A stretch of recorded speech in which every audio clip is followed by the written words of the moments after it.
Bonjour, je suis Stéphanie Coco, je suis coach, thérapeute et énergéticienne. Je voulais vous rappeler avant de commencer cette vidéo que j'organise une rencontre pour les flammes jumelles qui souhaitent rencontrer donc d'autres flammes, d'autres couples pour pouvoir échanger lors de cette journée et pouvoir créer des liens.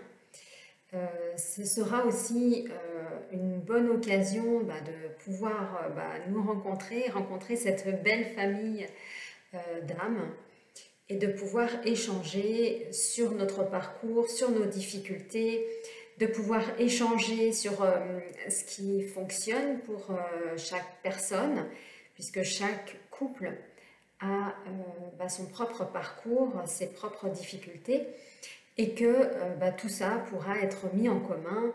Et je me réjouis déjà de pouvoir vous avoir à mes côtés, donc lors de cette journée qui se déroulera près de Lyon, donc le 3 juillet prochain. Pour pouvoir vous inscrire, je vous mets dans la description mes coordonnées afin de pouvoir organiser correctement cette rencontre. Donc pour cette journée, je demande une petite participation à hauteur de 90 € pour la location d'une salle, pour la nourriture, pour les boissons, pour l'événement en lui-même.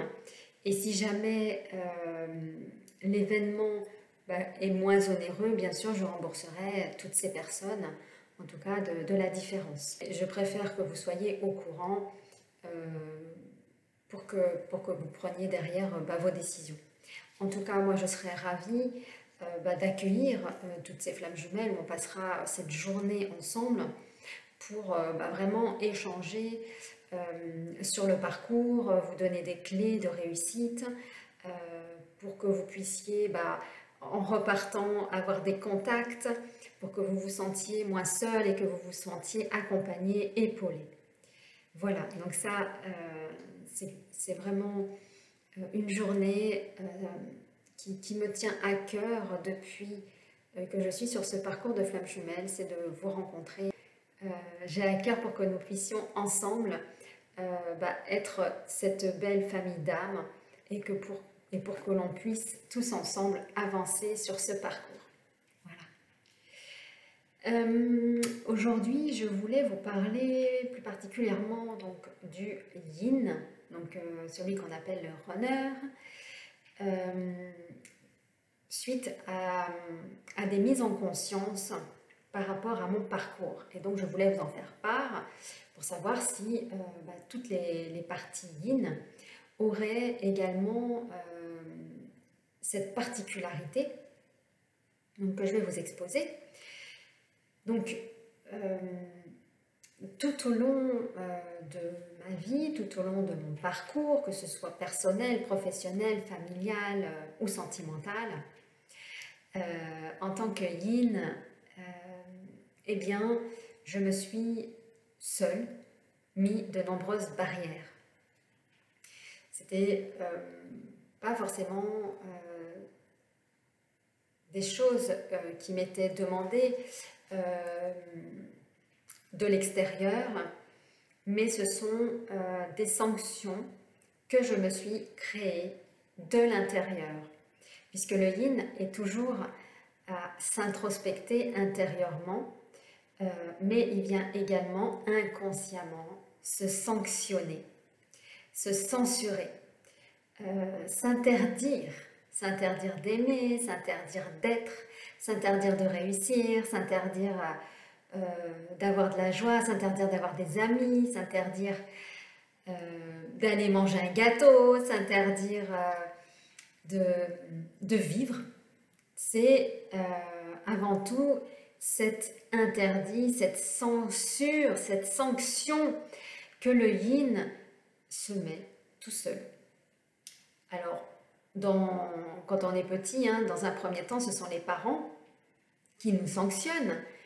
Et vu que le yin s'introspecte, donc il vient toujours demander à l'intérieur de soi, mais qu'est-ce que j'ai fait de mal? Qu'est-ce que j'ai pu faire pour avoir cette sanction? Eh bien, le yin va créer ses propres sanctions pour qu'il ne soit plus sanctionné, pour qu'il ne soit plus dans des interdits, pour qu'il ne soit plus dans cet état, on va dire, de rejet extérieur, puisque lui-même va se rejeter intérieurement. Comme ça, plus personne de l'extérieur pourra lui dire quoi que ce soit.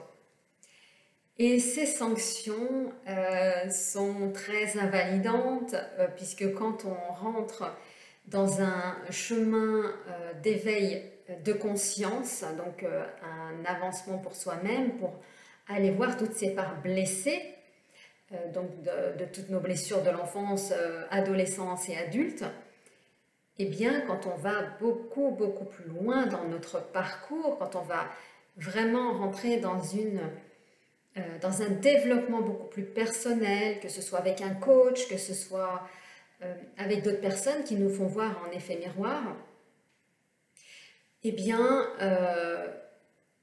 là, on s'aperçoit de toutes ces barrières mentales qui ont été mises dans notre personnalité. Et ça vient toucher notre autre.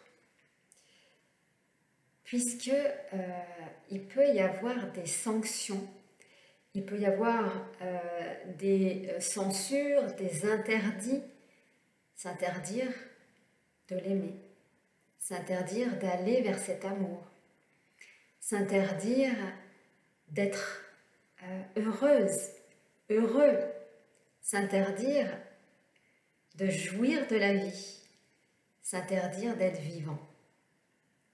Et cette blessure, censure, quand elle est mise en conscience toujours au bon moment, eh bien, c'est là où on s'aperçoit que notre autre nous a toujours aimés. Notre autre a toujours été là dans la bienveillance. Donc, notre autre a toujours été à nos côtés. Alors que nous, intérieurement, on était, alors je parle de moi, j'étais tout le temps là pour le censurer, pour le sanctionner, pour l'interdire, malgré l'amour que j'avais pour lui. Malgré ce chemin de flamme jumelle qui est intense, il m'a fallu 2 ans. 2 ans pour voir cette grosse censure, ce gros interdit, celui qui est là et ce mental qui nous dit « mais tu te souviens, tu t'étais pas autorisé, tu t'étais interdit de te voir avec lui, tu t'étais interdit de l'aimer, tu t'étais interdit d'être heureuse. » Et là, ça fait mal. Ça fait mal de voir ça alors que depuis ce chemin, depuis 2 ans, je ne l'avais pas en conscience. Ça ne m'a pas empêché d'avancer. Mais aujourd'hui, ça m'est mis en conscience et j'étais prête à le conscientiser, à l'intégrer, à le transmuter, parce que j'ai allumé ma lumière. Je me suis dit oui. J'ai réitéré chaque jour cet amour pour moi. Et en regardant cet amour pour moi, eh bien, on m'a mis en lumière l'amour que je n'avais pas envers l'autre. Et ça a été un tsunami de me dire que mon autre, ben, je l'aimais, mais je me censurais. Et donc, faut enlever ces fausses croyances, faut enlever ces barrières, enlever cette sanction. Et donc, ça vient dans un premier temps au niveau de la conscience, là où c'était inconscient. Donc ça vient en conscience. Ça, c'est la première étape. La deuxième étape, c'est la transmutation. De venir enlever cette fausse croyance, de venir enlever ce qui est complètement erroné. Et dans un troisième temps, c'est de l'acter et de la mettre en matière pour pouvoir réparer. C'est aller vers son autre. Et c'est avant tout lui demander pardon. De ne pas lui avoir donné cet amour, ne pas avoir pu transmettre, de s'être interdit de l'aimer. En fin de compte, il n'y a que soi qui pouvons regarder ces parts d'ombre. L'autre est juste là, à côté, pour nous faire voir ces belles parts blessées qui sont à transmuter. Et toutes ces parts de conscience, vous les aurez vous aussi au fur et à mesure de votre avancée.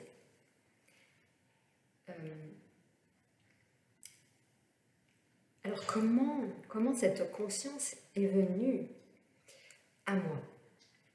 Alors je vous avais dit dans une vidéo, je ne me souviens plus le titre, que tout nous était transmis par notre autre et tout ce que l'on a pu vivre, en tout cas pour ceux qui ont pu avoir une relation avec leur autre pendant quelque temps, tout s'est dit, tout s'est fait dans la conscience, dans l'inconscient, dans l'énergétique. Et donc c'est toujours pas regarder en arrière, mais c'est comme si le mental vous rezoomait sur un moment de votre vie que vous avez eu avec votre autre. Alors, elle vient la première fois, on ne voit pas bien parce qu'on ne sait pas ce que ça veut dire. Puis revient une deuxième fois, cette image dans sa tête. Et on se dit, bon, ok, je vois ce moment, mais j'arrive pas à voir. J'avais vu effectivement de l'amour auprès de cette personne. Donc, toujours porté sur l'autre, forcément, jamais sur soi. Jusqu'à ce que la conscience me fasse voir ma part de personnalité, ma part de responsabilité, et me fasse voir que, en fin de compte, dans cette image que j'avais, qui était remise, on va dire, en conscience dans ma tête plusieurs fois, j'ai dû en comprendre le sens. Et quand j'ai compris, donc je m'étais censurée, interdit de l'aimer, parce qu'à l'époque j'étais mariée, à l'époque je m'interdisais d'aller voir un autre homme, mais je pense que je me suis toujours interdite intérieurement d'aller vers les hommes, parce que j'ai dû être blessée par un homme. Et le premier homme de sa vie, c'est son père. Et j'ai certainement dû être blessée, très certainement même, par mon père, ce qui fait que derrière, je me suis interdite. Voilà, j'ai peut-être été censurée par mon père sans savoir les mots, les gestes qui ont été faits, mais derrière, ça a mis un interdit. Voilà. Et quand c'est interdit, donc est mis en conscience, eh bien tout est fait pour qu'on puisse le libérer et pour qu'on puisse avancer enfin sur ce chemin. Encore un peu plus. Et donc d'être encore un peu plus avec notre autre. Mais voyez, c'est toutes ces parts que l'on ne voit pas, qui sont dans notre inconscient, qui se remettent en conscience et tout au long de votre parcours. Voilà, eh bien je vous dis à très vite pour de nouvelles vidéos.